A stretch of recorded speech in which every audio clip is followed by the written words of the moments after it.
Dios les bendiga, hermanos, bienvenidos a este estudio del libro El Evangelismo en la Iglesia Local, un libro de texto de estudio independiente que ha sido escrito por Randy Hurst.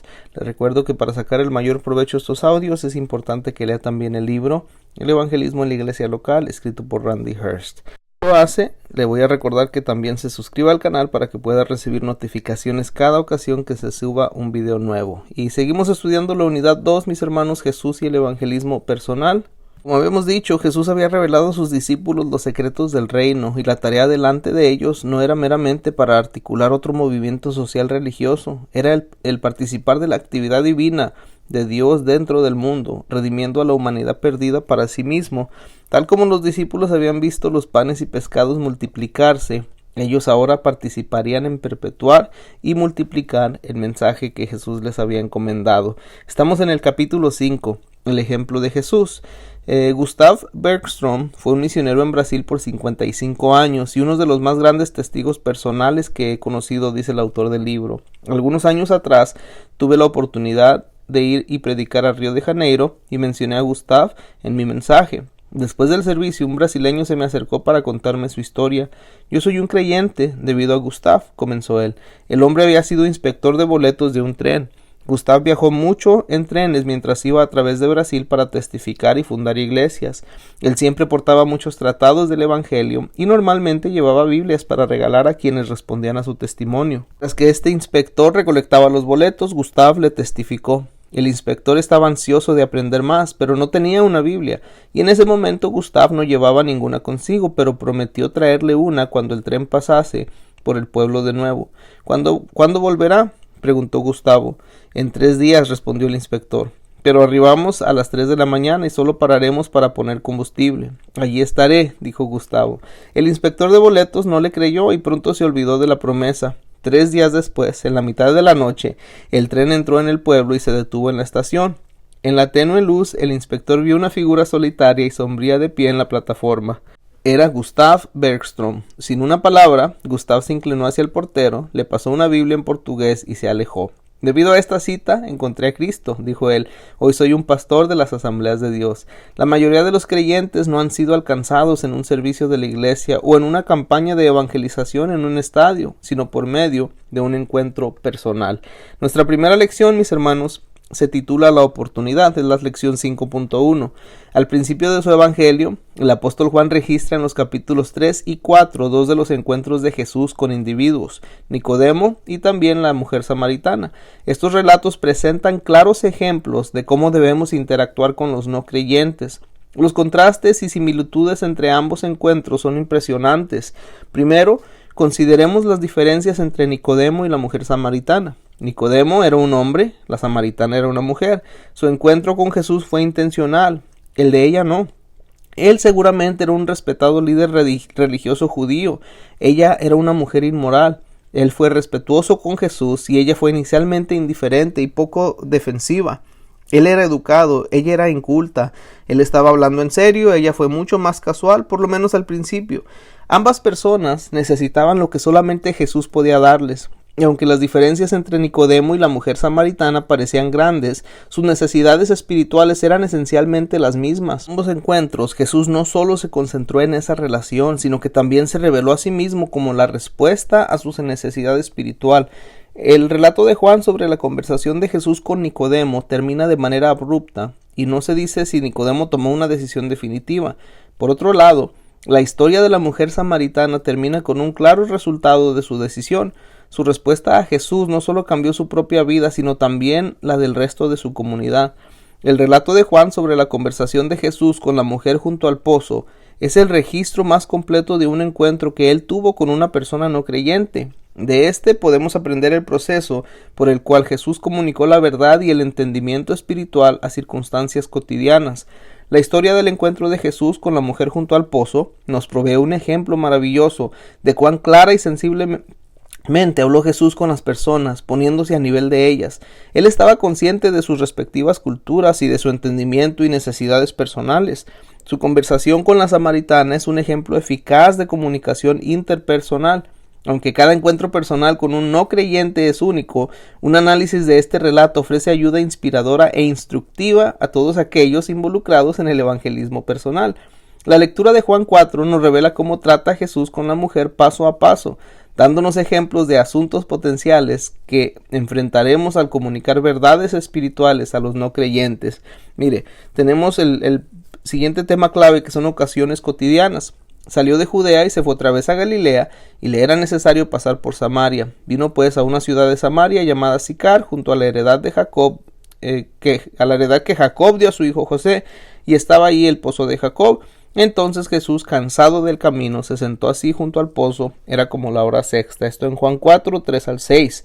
Cuando Juan escribió que a Jesús le era necesario pasar por Samaria, la palabra griega usada es dei, la cual señala que algo es una necesidad.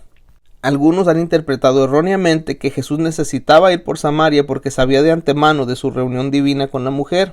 Aunque el Espíritu Santo más tarde le reveló el estado civil de ella, el texto no da indicaciones de que Jesús tenía alguna dirección previa consciente del Espíritu en cuanto a la mujer. Y en esos días los judíos tomaban una ruta más larga cuando viajaban desde Judea a Galilea, e intencionalmente evitaban pasar por Samaria. El tiempo era un factor. La ruta por Samaria era el camino más corto y directo. Incluso considerando las costumbres judías más comunes de evitar Samaria, la redacción del texto implica que Jesús no estaba consciente del inminente encuentro con la mujer samaritana. Juan escribe que Jesús se sentó junto al pozo porque estaba cansado del viaje. Y este encuentro, que resultó sorpresivo, es un recordatorio a todos los creyentes a estar listos para aprovechar la oportunidad cuando Dios la provee. Y aunque Jesús probablemente tomó la ruta de Samaria porque era la más corta, la interrupción divina de su viaje resultó en que se quedara 2 días en Samaria. Durante ese tiempo, la mujer samaritana y muchos otros llegaron a creer en él. Momentos más oportunos para evangelismo personal no ocurren cuando los cristianos van los sábados de puerta en puerta. En cambio, vienen las circunstancias de cada día.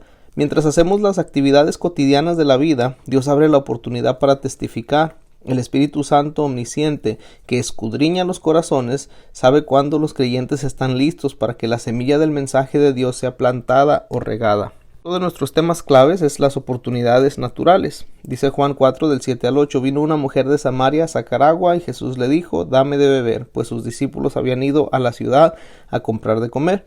El diario vivir nos provee razones naturales por las cuales debemos interactuar con personas.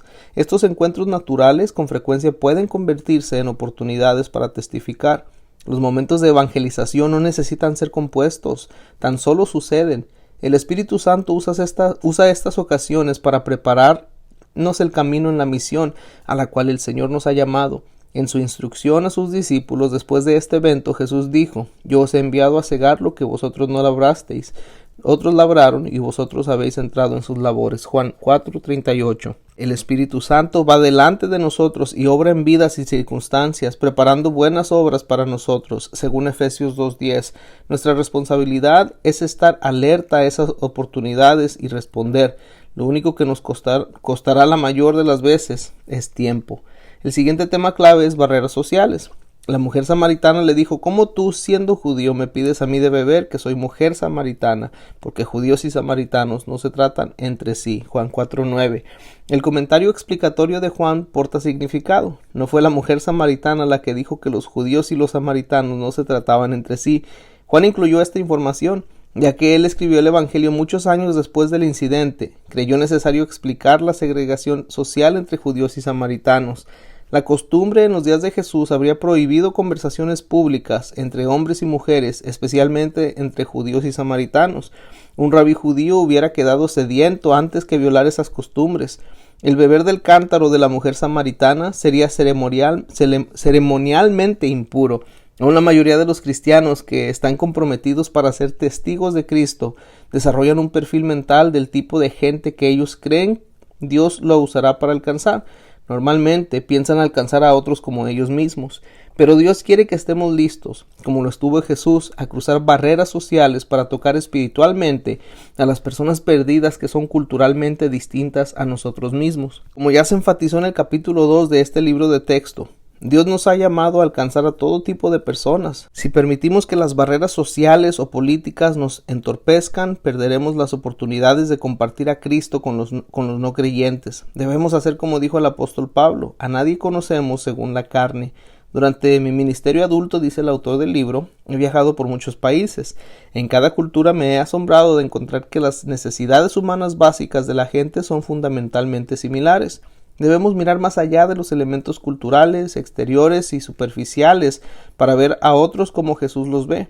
Yo he tenido la oportunidad de testificar a personas de muchas razas y nacionalidades, tanto jóvenes y ancianos, hombres y mujeres. Sus necesidades espirituales eran las mismas. Mientras viajaba por avión, he conversado con un gurú de la India, varios psiquiatras, doctores, abogados, estudiantes, empresarios, amas de casa, músicos, actores y atletas profesionales. Cada persona necesita descubrir su razón de vivir, encontrar paz con Dios por medio de la comunión con Jesucristo y recibir perdón de pecados y el don de vida eterna. El siguiente tema clave es creer en la gente. Dice Juan 4:10, respondió Jesús y le dijo, si conocieras el don de Dios y quién es el que te dice, dame de beber, tú le pedirías y él te daría agua viva. La actitud de Jesús hacia la mujer samaritana fue sorprendente.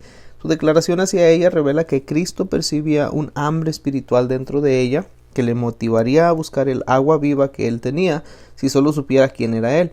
Ella estaba viviendo en pecado. Sin embargo, Jesús creyó en el deseo de su corazón de verdad espiritual. Mucho se dice acerca de la visión en el mundo cristiano. Algunos hablan sobre una visión para un gran ministerio u obra. Yo creo que necesitamos al Espíritu Santo para darnos la visión de apreciar el potencial espiritual en la gente a pesar de su apariencia. La revelación de la palabra de Dios y las experiencias personales demuestran que solo Jesús puede satisfacer las más profundas necesidades y el anhelo de nuestros corazones. Eso es cierto para toda persona. El no creyente todavía no lo sabe. No debemos asumir que encontraremos resistencia y hostilidad en la gente y luego dejar que esa percepción nos aparte de compartir las buenas nuevas con confianza. No importan cómo la gente parezca ser por el exterior o qué tan negativa percibamos su actitud hacia las cosas espirituales. En el fondo, tienen un hambre espiritual que solo Jesús puede satisfacer. La siguiente lección es la lección 5.2 titulada El enfoque. Empezamos con este primer tema, alegato potencial. Juan 4 del 11 al 12 dice, la mujer le dijo, Señor, no tienes con qué sacarla y el pozo es hondo. ¿De dónde pues tienes el agua viva? ¿Acaso tú eres mayor que nuestro padre Jacob, que nos dio este pozo, del cual bebieron él, sus hijos y sus ganados? Cuando la mujer le hizo esta pregunta retórica a Jesús, ella realmente estaba diciendo que Jesús no era más grande que Jacob. Jesús pudo haber respondido de manera defensiva o con información negativa relacionada con Jacob. En cambio, rehusó permitirse ser llevado a tal discusión. Nuestra tarea, mis hermanos, no es ganar alegatos, sino ganar personas. Cuando hablamos con las personas acerca de asuntos espirituales, invariablemente se suscitarán temas de controversia sobre problemas morales o sociales. Aún podríamos ser desafiados o confrontados por los no creyentes. Con el alma eterna de alguien en juego, no debemos permitir que el orgullo personal o el oponerse a la defensiva nos lleve hacia un alegato. Las lecciones siguientes concernientes al evangelismo perceptivo enfatizarán que no podemos controlar lo que las personas dirán o cómo nos van a tratar. Las posibilidades de que haya un alegato cuando se conversan asuntos espirituales están siempre presentes. Debemos estar en guardia para no permitir que la conversación desemboque en un conflicto personal que cerrará la puerta a un testimonio eficaz. El siguiente tema clave es centro de interés. Juan 4, 13 al 15 dice, respondió Jesús y le dijo, cualquiera que bebiere de esta agua volverá a tener sed, mas el que bebiere del agua que yo le daré no tendrá sed jamás, sino que el agua que yo le daré será en él una fuente de agua que salte para vida eterna. La mujer le dijo, Señor, dame de esa agua para que no tenga yo sed, ni venga aquí a sacarla. Para entablar una conversación significativa con un no creyente, el tema debe ser de su interés. Un factor fundamental en la comunicación interpersonal es que para entablar un diálogo significativo con una persona, aun si estamos dirigiendo a alguien a discutir un tema en el cual ellos no están inicialmente interesados, debemos siempre comenzar por sus deseos e intereses. Este concepto será tratado más extensivamente en el capítulo 9. Un estudio de los evangelios revela que Jesús capturó y al mismo tiempo mantuvo el interés de sus oyentes. Él usó principalmente cosas del diario vivir que eran de interés y relevancia para su audiencia. Su encuentro con la mujer samaritana en el pozo es un ejemplo de peso. El centro de interés en esa conversación fue el agua. En el contexto moderno y tecnológico, el agua se da por sentado. Es accesible beber de botellas disponibles en cualquier comercio, supermercado, gasolinera, aeropuerto. En los tiempos de Jesús, el agua debía ser cargada cada día desde un pozo. Era una tarea esencial de la vida. Jesús tomó algo que era una necesidad diaria para la supervivencia física y lo conectó con la esfera espiritual al hablarle a la mujer del agua viva.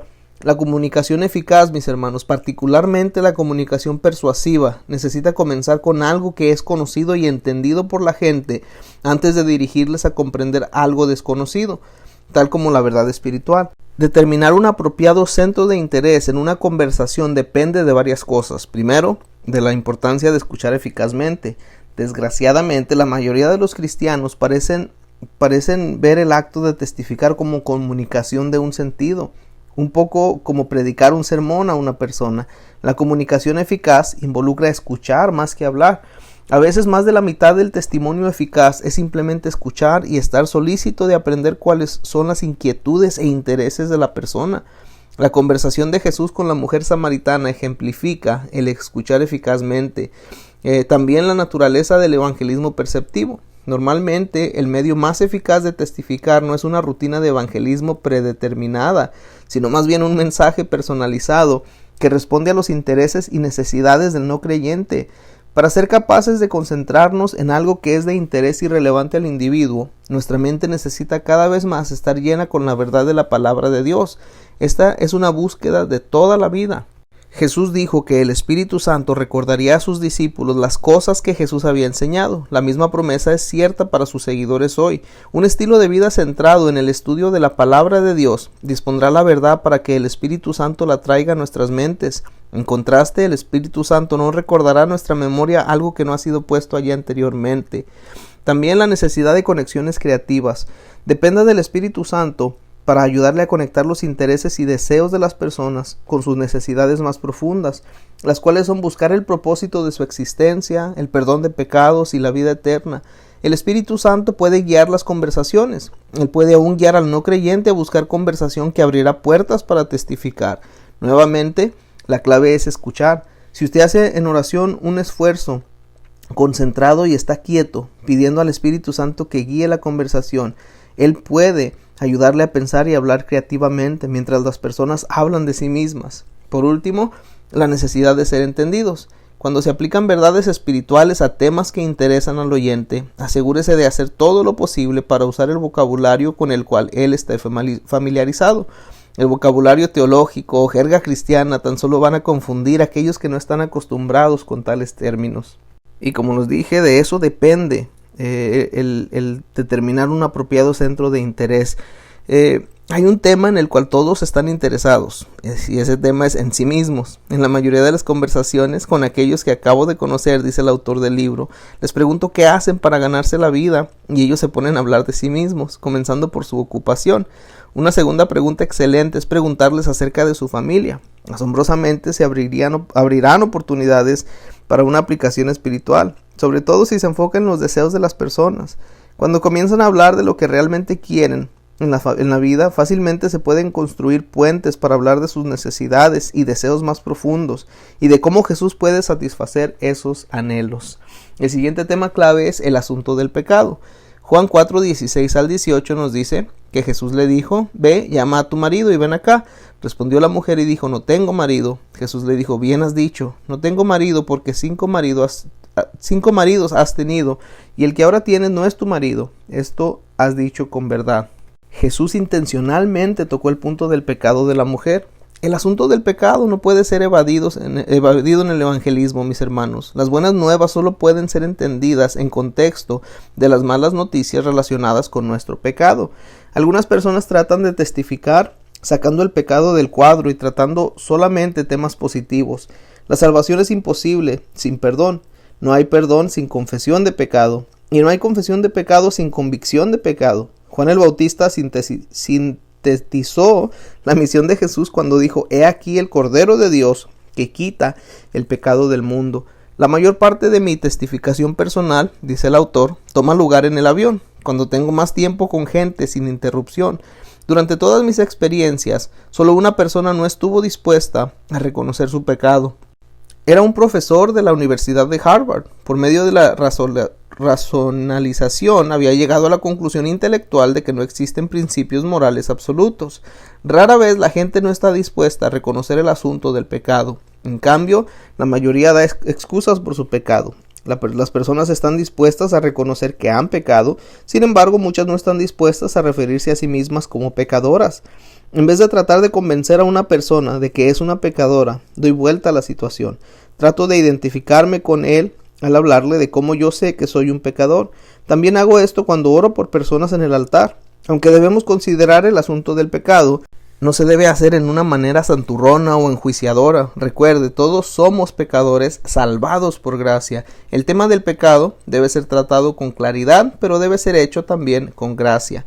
Y así llegamos a la siguiente lección 5.3 titulada El mensaje. Empezamos con el tema clave, la gran distracción mental, la religión. Juan 4, 19 al 20 nos dice: le dijo la mujer: Señor, me parece que tú eres profeta. Nuestros padres adoraron en este monte, y vosotros decís que en Jerusalén es el lugar donde se debe adorar. Mis hermanos, en cualquier encuentro de evangelización, el tema que puede desviar la conversación más que cualquier otro es la religión. Cuando una conversación se concentra en asuntos espirituales, la gente a menudo tiende a plantear materias y diferencias religiosas. Con frecuencia, los asuntos religiosos no son puntos mayores sino menores, que tienen poco o nada de importancia con relación al destino eterno de una persona. El tema en el cual la mujer samaritana se concentró fue la pregunta sobre dónde se debería adorar, en el monte Gerizim, donde adoraban los samaritanos, o en Jerusalén, donde adoraban los judíos. Jesús cambió el énfasis desde dónde se debe adorar hacia cómo se debe adorar. Consideremos tan solo un ejemplo de cómo un asunto religioso puede distraer en tiempos contemporáneos. Alguien puede mencionar haber nacido en una iglesia donde se bautiza por aspersión en vez de por inmersión. Cuando la gente me ha cuestionado sobre la diferencia de rituales de bautismo, dice el autor, mi respuesta es simple: sea rociado o inmerso, puede comenzar como un pecador seco y terminar como un pecador mojado. El agua física no es lo que le limpia. El bautismo por inmersión es importante, pero no se aparte de su propósito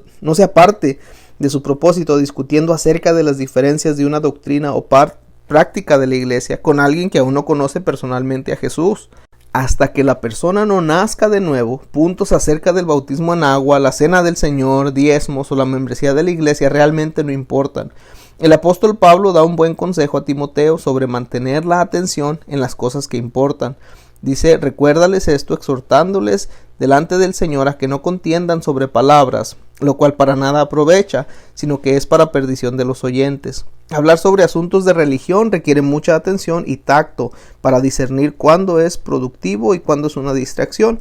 Toda cosa que quite el enfoque de la comunión personal con Dios por medio de Jesucristo será probablemente contraproducente. El siguiente tema clave, mis hermanos, es el asunto realmente importante: comunión. En Juan 4, 21 al 24 leemos que Jesús le dijo: mujer, créeme que la hora viene cuando ni en este monte ni en Jerusalén adoraréis al Padre. Vosotros adoráis lo que no sabéis, nosotros adoramos lo que sabemos, porque la salvación viene de los judíos. Mas la hora viene, y ahora es, cuando los verdaderos adoradores adorarán al Padre en espíritu y en verdad, porque también el Padre tales adoradores busca que le adoren. Dios es espíritu, y los que le adoran en espíritu y en verdad es necesario que le adoren. Jesús alejó a la mujer de la discusión relacionada con formas religiosas hacia el punto realmente importante: una comunión personal con Dios. Jesús dijo que adorar a Dios involucra espíritu y también verdad. Adorar a Dios en espíritu es estar en comunión con Él de manera personal y directa, a través de ningún otro medio. Adorarle en verdad es validar la relación que tenemos en oración y adoración con nuestro comportamiento. Le adoramos no solo con nuestros labios, pero también con nuestras vidas. Dios no quiere símbolos de nuestra comunión con Él, sino la comunión en sí. La diferencia está en si alguien sabe de Dios o si verdaderamente le conoce como Salvador, Señor y amigo. Uno de los primeros libros de Billy Graham se ocupa del meollo del asunto. Incluso el título Paz con Dios describe el anhelo final del hombre. Si alguien no está personalmente en paz, en la correcta comunión con Dios, la asistencia a la iglesia, los diezmos y buenas obras no tienen sentido a la luz de la eternidad. Jesús dijo que Dios busca verdaderos adoradores que le adoren. En la parábola del hijo pródigo, el padre no esperó a que el hijo llegara a casa. Cuando el padre vio aún de lejos al hijo perdido, corrió hacia él y lo abrazó. Jesús contó esta parábola para describir el corazón de amor de nuestro Padre Celestial, que busca tener una comunión con todo ser humano. Cuando somos testigos a los espiritualmente perdidos, siempre debemos recordar que Dios los está buscando, tal como el Padre bondadoso y perdonador de la historia del Hijo pródigo, que corrió hacia su Hijo descarriado. Dios busca que cada pecador se reconcilie con Él. Nos da el privilegio de involucrarnos en el proceso de comunicar su amor al perdido. El Espíritu Santo convencerá al pecador tal como Jesús prometió que lo haría. Nuestra responsabilidad es comunicar claramente la comunión de amor que Dios quiere con cada uno de los perdidos espiritualmente. Y el último tema clave de esta lección va a ser el mensaje central, Jesús. Juan 4, 25 al 26 leemos: le dijo la mujer, sé que ha de venir el Mesías, llamado el Cristo. Cuando Él venga nos declarará todas las cosas. Jesús le dijo, yo soy el que habla contigo. El encuentro de Jesús con la mujer samaritana resultó en una revelación acerca de quién era Él. Más tarde la mujer entró en el pueblo y dijo, venid, ved a un hombre. Ella expuso bien el meollo del asunto. Lo que importaba no era el asunto teológico de adorar en el monte Gerizim o en Jerusalén, sino una comunión con Jesús el Mesías. En la introducción al capítulo 2 se mencionó al misionero Juan Bueno, cuya vida tuvo un increíble impacto en la nación de El Salvador. Juan y su esposa Loida fueron como misioneros a El Salvador en el año 1961. La iglesia que pastoreaba creció y pasó de ser una iglesia de 100 a 300 miembros en 9 años. Entonces vino un despegue. Juan se sintió dirigido a predicar un sermón acerca del señorío de Cristo. Él no recibió la reacción de la congregación que sintió necesaria, así que predicó el mismo sermón el próximo domingo. Él aún no sintió la respuesta que el Espíritu quería, así que predicó el mismo sermón una y otra vez por 13 semanas seguidas. Dentro de 6 meses la iglesia estaba repleta con 2,000 personas cada domingo. La gente se vio confrontada con quién realmente es Jesús y el derecho por sobre nuestras vidas. Cuando fueron llamados a tomar una decisión y desafiados a discipular, entraron en una nueva dimensión, un nivel superior de compromiso. En 11 años, la iglesia alcanzó 22,000 miembros en la asistencia del domingo por la mañana. El despegue que impulsó este increíble crecimiento de la iglesia fue un énfasis firme, claro y repetido sobre el señorío personal de Jesucristo. Cada testigo cristiano enfrentará el desafío de aprender a evitar un enfoque meramente lógico a la verdad y centrarse en un enfoque personal. Jesús dijo, yo soy la verdad en Juan 14:6.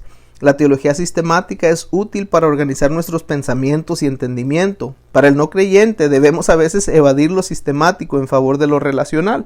Mis hermanos, el asunto no es meramente lo que alguien cree, sino en quién cree. Como el apóstol Pablo declaró, yo sé a quién he creído.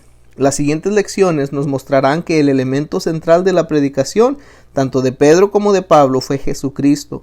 El objetivo del evangelismo no es persuadir, hacer parte de nuestra iglesia, unirse a un grupo de gente amable con estándares morales más altos de lo regular. El propósito es conducir personas a Jesucristo. Un estudio de los 4 evangelios revela que algunos discípulos de Jesús eran más predominantes que otros. De los 12, el más destacado en los escritos del evangelio es Pedro. Ningún otro discípulo es mencionado, citado o reconocido que habló más con Jesús que Pedro. También es el más destacado de los 12 en el libro de los Hechos. Sin embargo, Pedro estaba allí debido a otro hombre, su hermano Andrés. En los evangelios sinópticos, Andrés se menciona únicamente como presente. Las palabras u obras de Andrés no están registradas. En el evangelio de Juan, el último evangelio en ser escrito para complementar los otros 3, el apóstol Juan, como anciano, recuerda 3 instancias significativas concerniendo a Andrés. En Juan capítulo 1, Andrés trajo a su hermano Simón, posteriormente Pedro a Jesús. En Juan capítulo 6, él trajo al niño con los panes y los peces a Jesús, cuando Jesús alimentó a los 5,000. Y en Juan capítulo 12, él trajo a los griegos que querían ver a Jesús, cuando Felipe seguramente los hubiera despedido. Solo 3 cosas se registran de Andrés. En cada caso, siempre estaba haciendo lo mismo, trayendo gente a Jesús. Evangelismo no es meramente una proclamación verbal o persuasión. Es presentar a otros al Cristo resucitado, el Señor vivo. Si simplemente ponemos a otros en contacto con Jesús de cualquier manera que podamos, sus vidas ya no serán iguales. Evangelismo es, en palabra y en verdad, conducir a personas a Jesús. Mis hermanos, Él los salvará. De esa manera terminamos con esta lección 5.3 y damos fin también a este capítulo 5 titulado El ejemplo de Jesús. Dios les bendiga.